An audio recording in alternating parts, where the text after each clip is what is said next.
very quickly, I want to finalize this information about this sex offender and the HIV transmission, criminal intent of transmission of HIV. Real quick, I want to go through what the definition of a sex offender and how you can be validated as a sex offender. First of all, if you are HIV positive and you engage with someone sexually, that does not make you a sex offender. Sex offenders, generally speaking, are people who engage in sexual intercourse with people who are incapable of defending themselves, specifically. So, how minors come into account, a minor is not capable of defending or advocating for himself or herself because they are minors under the age of 18. Now, in a census release for the new cases of HIV in specific regions of the United States, I'll speak of Chicago, Illinois specifically, they said that about 70% of the new cases from CDC's new HIV cases from 2010, 70% of them were from people between the ages of 13 or 14 and 18, 18 or 19, like between the ages of 14 and 20 or 19. And so the reason why we believe that these were new HIV cases were because most of these people were young people who were soliciting themselves, prostitution, whatever. And so an abundance of people became classified as sex offenders if they were to be caught with these underage people. But for the most part, most underage people you'll find at universities, not universities, at high schools and schools, they do not appear to be young under the age of 18.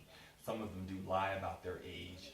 And so that's why they have 3 levels of the sex offender classification. There's 1, 2, and 3. Each level is based on a hierarchy based upon the person, whether or not they're recidivists, and whether or not their recidivism qualifies them to be referred to as a higher level sex offender. In addition to being classified a sex offender,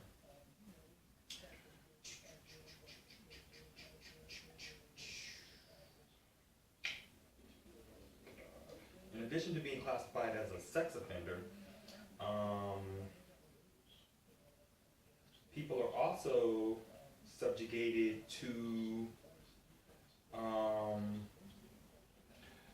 difficulties with their jobs and their living environments because of the fact that they've been classified as a sex offender.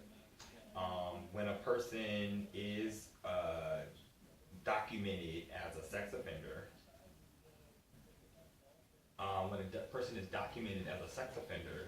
they're publicly disclosed because they're victims that may be in their living environments that can be offended by these people who are precatory towards these sexual norms. Now, just because a person engages in sexual intercourse with a person over the age of 18, that is legal to engage in sex with someone over the age of 18, does not mean that they're a sex offender. It does not mean that they are a pervert or a person that is unnorm of society because they have sexual intercourse. Sexual perversions, as far as sadism and masochism, is not looked at as criminal or psychological. Most of the time people do that because it is recreational release of stresses that they have in their lives for whatever various reasons. Sometimes people are sexual advocates because that is a recreation for them, no different than recreational drugs or exercising excessively. You know, some people look at people who overtly exercise, like a person insanity, which is a person who exercises for hours constantly during a week.